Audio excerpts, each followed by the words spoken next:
नमस्कार। रहीमन पानी राखिए बिन पानी सब सून। दोस्तों, भारत एक कृषि प्रधान देश है।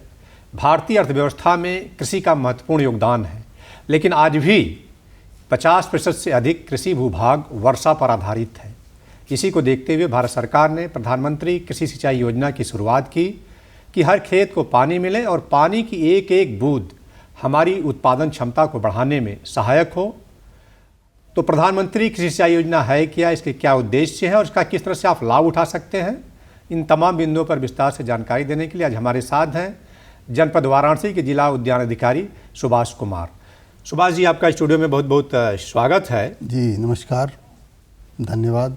ये प्रधानमंत्री कृषि सिंचाई योजना है क्या और इसके क्या उद्देश्य है? प्रधानमंत्री कृषि सिंचाई योजना भारत सरकार की एक बहुत महत्वाकांक्षी योजना है। इसका उद्देश्य भारत के जितने कृषकगण हैं, हर खेत को पानी पहुंचाने का और जो नवीनतम सिंचाई की तकनीक है इसको अपना करके जल संरक्षण करते हुए गुणवत्ता युक्त उत्पादन लेने का इसका उद्देश्य है, इसका लक्ष्य है। तो ये जिसे शुरू करने के पीछे भारत सरकार का क्या मंशा थी कि प्रधानमंत्री सिंचाई योजना जो है किस तरह से हमारे जो किसान हैं उनकी फसल को पूरा कवर करेगा? इसकी सिंचाई पद्धति में जो नवीनतम तकनीक है इसको लाने की जो पहले की जो संरचना थी, विभिन्न स्कीमें इसके पहले संचालित होती रही हैं। 2014-15 के पहले NMSA करके national mission on sustainable agriculture में सिंचाई की योजनाएं चलती थी। उसको उन सब स्कीमों को फिर ये नई एक सोच के साथ प्रधानमंत्री कृषि सिंचाई योजना को लाया गया, जिसमें कई विभाग को समाहित किया गया। इसमें हमारा एक उद्यान एवं खाद्य प्रसंस्करण भी एक उसका अंग है। और इस योजना के पर ड्रॉप मोर क्रॉप एक अवधारणा है कि हर बूंद से ज़्यादा उत्पादन लिया जाए। इसके तहत उद्यान विभाग के माध्यम से जो सिंचाई की नवीनतम तकनीक है, ड्रिप पद्धति, sprinkler, rain gun, mini sprinkler, micro sprinkler, इसको अपना करके किसान बंधु जो है ज़्यादा से ज़्यादा उत्पादन प्राप्त कर सकें, गुणवत्ता युक्त उत्पादन प्राप्त कर सकें। इसके लिए ये योजना जो है लॉन्च की गई 2015-16 से। ये भारत सरकार पानी की जो एक एक बूंद बहुमूल्य है उसका जो है हम एक तरह से उचित उपयोग अपने खेतीबाड़ी और कृषि में कर लें। जी, जैसा कि सभी जानते हैं कृषि क्षेत्र में सिंचाई का बहुत बड़ा योगदान है और हमारी जो जितने भी हमारी सिंचाई के जल जो है वो ज़्यादातर लगभग 80% जो है कृषि क्षेत्र में प्रयोग होता है। और जो आगे आने वाले जैसे बताया जा रहा है कि धीरे धीरे जल जो है सिकुड़ता जा रहा है, जल समेट क्षेत्र जो है, तो जल का ज़्यादा से ज़्यादा रिचार्ज हो, जल जितना हमारे पास उपलब्ध है उसका बेहतर उपयोग हो सके, इसकी सोच को लेकर के ये योजना लॉन्च की गई और सफलतापूर्वक ये योजना भी संचालित है। सुभाष जी, प्रधानमंत्री कृषि सिंचाई योजना का लाभ लेने के लिए पात्रता क्या है और आवेदन की प्रक्रिया क्या है, वो कैसे हमारे जो लाभार्थी हैं उसका आवेदन कर सकते हैं?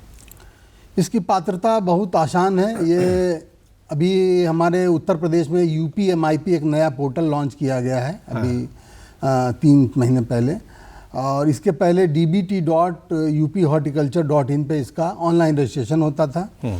कुछ रजिस्ट्रेशन उसमें दिक्कतें थी, इसकी वजह से नया पोर्टल लाया गया। इसमें कोई भी किसान स्वयं रजिस्टर कर सकता है या इसमें 3 तरह से रजिस्ट्रेशन हो सकता है। यदि किसान स्वयं रजिस्ट्रेशन कर ले या हमारे विभाग में ले आएगा, हमारे विभाग से भी रजिस्ट्रेशन निःशुल्क करा दिया जाएगा, अथवा जो कंपनी यहाँ पे काम कर रही है उस कंपनी से भी संपर्क करके किसान जो है रजिस्ट्रेशन करा सकते हैं। मतलब वो जन सुविधा केंद्र पर संपर्क कर ले, नहीं तो जो जिला उद्यान अधिकारी का ऑफिस है वहाँ संपर्क कर ले, या जिसको किसान भाई को जानकारी है ऑनलाइन, तो ऑनलाइन भी वो अपना रजिस्ट्रेशन अपने मोबाइल से भी वो रजिस्ट्रेशन घर बैठे। किन किन दस्तावेजों की ज़रूरत होती है, कौन किसान इसमें पात्र है? क्या जिसके पास खेत है वही पात्र है या जो लोग कॉन्ट्रैक्ट पर लेकर के खेती करते हैं वो भी इस योजना का लाभ ले सकते हैं? इसमें सभी किसान पात्र हैं। जिनके पास अपनी भूमि धरी है, जो अपना भूमि स्वामी है, वो तो बहुत आसानी से इसमें पात्र हैं, पहले भी पात्र रहे हैं। लेकिन इस बार ये नई चीज़ें इसमें लाई गई हैं कि जो कॉन्ट्रैक्ट फार्मिंग कर रहे हैं वो भी इसके अंतर्गत पात्र हैं। और जो कोई ट्रस्ट की भूमि है, अभी भी तमाम जो ज़मीनें हैं वो ट्रस्ट है या फिर इसी तरह के कोई संगठन है, बड़े बड़े विद्यालय हैं, इस तरह की जो भी संस्थाएं हैं, उनके पास काफ़ी ज़मीनें हैं और वो लोग इस योजना का लाभ नहीं ले पा रहे थे। तो इस बार की स्कीम में इन सभी लोगों को समाहित किया गया है। ये सभी लोग अधिकतम 5 हेक्टेयर की सीमा तक इसका लाभ ले सकते हैं। बहुत आसान रजिस्ट्रेशन की प्रक्रिया है, निःशुल्क रजिस्ट्रेशन है। नहीं तो वो किन किन दस्तावेजों की जरूरत होती है? दस्तावेज की ज़रूरत है। इसमें आधार कार्ड की ज़रूरत होती है, एक पहचान चिन्ह आधार कार्ड हो गया, बैंक खाता के पासबुक की आवश्यकता होती है, एक फ़ोटो और मोबाइल नंबर। मतलब ये 3 चीज़ उनके पास रहे तो अगर उनको सुविधा का लाभ लेना है तो उनको एक मैसेज या संदेश चला जाएगा। जी। अगर उनका आवेदन एक्सेप्ट हो गया जी जी, ज़मीन के दस्तावेज हो, इंतखाब हो, खतौनी हो, उसके तो सिंचाई के कौन कौन से यंत्र जो है उनको आप लोग देते हैं सब्सिडी के रूप में, और जो सब्सिडी का अनुदान है वो क्या % तक है? अभी इसमें जो है 75 से 90% का अनुदान जो है लघु सीमांत कृषकों को दिया जा रहा है। अच्छा, लघु और सीमांत कृषक होना चाहिए? हाँ, लघु नहीं, सारे कृषक इसमें पात्र हैं। अच्छा। लेकिन जो हमारा स्प्रिंकलर है, पोर्टेबल स्प्रिंकलर और रेन गन, इसमें जो है लघु सीमांत को 75% और ड्रिप और मिनी स्प्रिंकलर, माइक्रो स्प्रिंकलर जो है उसमें 90% का अनुदान है। मतलब किसान कोई भी हो, चाहे सीमांत हो, लघु हो और यदि बड़े किसान हैं तो उनको इसमें 80% का अनुदान है ड्रिप और मिनी स्प्रिंकलर, माइक्रो स्प्रिंकलर पे। यदि वो पोर्टेबल स्प्रिंकलर लेते हैं तो उनको 65% का अनुदान है। मतलब ये जो माइक्रो इरिगेशन यंत्र हैं जी, माइक्रो मतलब जो सूक्ष्म सिंचाई प्रणाली के यंत्र हैं, इस पर आप लोग सब्सिडी के रूप में उनको अनुदान देते हैं किसान भाइयों को। जी जी। तो ये अनुदान जो है उनके खाते में जाता है या उतना कम करके सीधे यंत्र उनको आप लोग दे देते हैं? अभी तक जो व्यवस्था थी इसके पहले, अभी 3 महीने पहले, तो पिछले वित्तीय वर्ष में इसमें किसान अपना अंश पूरा लगाता था और या तो फिर अपना फार्मर शेयर 10% या 20% देता था। इसके अलावा पोस्ट डेटेड चेक दे देता था। जब वो पैसा किसान के खाते में चला जाता था तो फिर फर्म उसको विड्रॉ कर लेती थी उस चेक के माध्यम से। अच्छा। लेकिन इस बार जो नई व्यवस्था बनाई गई है इसमें केवल किसान को अपना फार्मर शेयर देना है। बाकी जो फर्म काम करेगी, कार्य के उपरांत उसका सत्यापन किया जाएगा। सत्यापन के बाद किसान की संतुष्टि ली जाएगी। किसान संतुष्ट होगा तो फिर सीधे फर्म के खाते में भुगतान किया जा सकता है। अच्छा, जो ये यंत्र मिल जाएगा जी, चाहे वो ड्रिप हो या स्प्रिंकलर हो, तो जो इंस्टॉलेशन का काम होता है खेत में बिछाने का, इसलिए कि उसमें तकनीकी ज्ञान की ज़रूरत होती है, तो वो कंपनी अपने से जाके बिछाती है या किसान को स्वयं ये काम करना पड़ता है? कंपनी सारा इंस्टॉल करेगी। जब वो सत्यापन होगा तो उसका ट्रायल रन करेगी। ट्रायल रन करके किसान को दिखाएगी, समझाएगी कैसे ये चलता है, 1 बार 2 बार, और जब फाइनल सत्यापन हम लोग करेंगे तब भी अपने सामने उसको ट्रायल रन करवाएंगे और जब किसान संतुष्ट होगा तभी जो है उसका भुगतान किया जाएगा। या आज की तिथि में भी यदि कोई किसान पूरा पैसा लगाता है तो पूरा पैसा उसको जो सब्सिडी का अंश है उसके खाते में दिया जाएगा।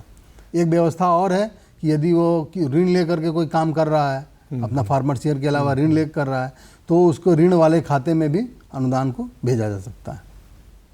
सुभाष जी, आज भी देखा जाए तो पूर्वांचल में जो माइक्रो इरिगेशन इंस्ट्रूमेंट है या सूक्ष्म सिंचाई प्रणाली के यंत्र हैं, किसान बहुत कम प्रयोग करते हैं।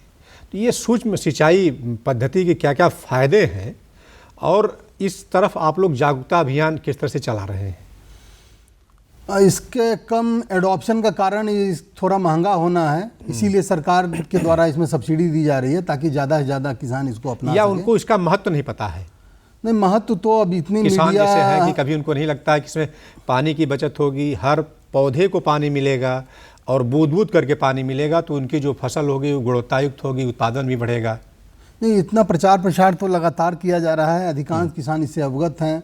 तमाम पेपर में, टीवी में और सभी जगह प्रचार माध्यम के तो अधिकांश किसान इस विधा से अवगत हैं। हम लोग भी तमाम मेला में, गोष्ठियों में इसको बताते रहते हैं। तो किसान इस विधा से अवगत है। चूँकि इसमें काफ़ी लागत आती है, इस वजह से किसान के एडॉप्शन में अभी तक दिक्कत थी। तो पहले अनुदान और कम था तो सरकार, राज्य सरकार ने इसमें टॉपअप दे करके इसको 75 और 90% किया है। नहीं तो विभिन्न अन्य प्रदेशों में अभी इस पे कम अनुदान दिया जा रहा है। उत्तर प्रदेश सरकार के द्वारा इसमें टॉपअप दे करके इसको 75 और 90% किया गया है। सुभाष जी, आपसे आखिरी सवाल है कि वर्षा का पानी बहुत बर्बाद हो जाता है, भूगर्भ जल नीचे जा रहा है, तो जल संचयन की भी बात कही गई है प्रधानमंत्री कृषि सिंचाई योजना में। तो इस पर आप लोग जल संचयन और फसल जो ये पानी की बर्बादी है इस दिशा में किस तरह से काम कर रहे हैं? एक बिंदु छूट गया फ़ायदे की बात। हाँ। जो इस टेक्निक को अपनाने से जो सबसे बड़ा फ़ायदा होता है कि आपको यदि आप ड्रिप लगाते हैं तो पूरा यूनिफॉर्म साइज, एक साइज की आपकी फसल तैयार होती है। जैसे अभी हमने पिछले सप्ताह हाँ, इसलिए कि हर खेत को, हर पौधे को बराबर पानी, बराबर खाद उर्वरक मिलता है, तो यूनिफॉर्म साइज आता है। उत्पादन मान के चलिए कि हर फसल में लगभग अलग अलग है, तो 30 से 35% से लेकर के 100% तक उत्पादन बढ़ जाता है। दुगना उत्पादन किसी किसी फसल में। केला में लगभग 40 से 45% उत्पादन बढ़ जाता है। और जो भी उत्पादन होता है वो गुणवत्ता युक्त होता है। पौधों की मृत्यु दर बहुत कम होती है। फ्लड इरिगेशन की अपेक्षा देखेंगे, फ्लड इरिगेशन में पौधों की बहुत सर्वाइवल की दिक्कत हो जाती है और जो पानी की बर्बादी है, पानी की बर्बादी होती है, कम होती है। मतलब पानी की जो बर्बादी है, इसका उद्देश्य यही है कि जो हमारा परकोलेशन होता है, नीचे तमाम ज़मीन में चला जाता है, इवेपोरेशन से या पानी उड़ जाता है, वो सारी चीज़ें जो हैं हम लोग कम करें। इसको पानी को ज़्यादा से ज़्यादा संरक्षण करें। जितनी आवश्यकता हो पौधे को उतना ही पानी दिया जाए। आवश्यकता से अधिक पानी भी पौधों के लिए नुकसानदेह। तो जल संचयन के लिए आप लोग जैसे किस तरह से काम कर रहे हैं कि मतलब पानी की जो बर्बादी ना हो, पानी की जो बरसात का पानी हो अधिक से अधिक ज़मीन के नीचे जाए, जिससे कि भूगर्भ जल का स्तर बढ़े? ज़मीन से चूंकि हम लोग पानी इसमें निकालते ही हैं, तो हमारा उद्देश्य रहता है जो भी पानी इसमें निकाला जाए उसका प्रॉपर यूटिलाइजेशन हो। इसका उद्देश्य रन ऑफ जो है, पानी बह जाना, उसको रोकना कम है। रन ऑफ तो उसके लिए तो भूमि संरक्षण विभाग कार्य करता है। हमारा ही उद्देश्य है कि जो भी ज़मीन से हम पानी निकालें उसका बूंद बूंद सिंचाई करके पौधों को दें और पौधे उसको उतना उपयोग कर लें।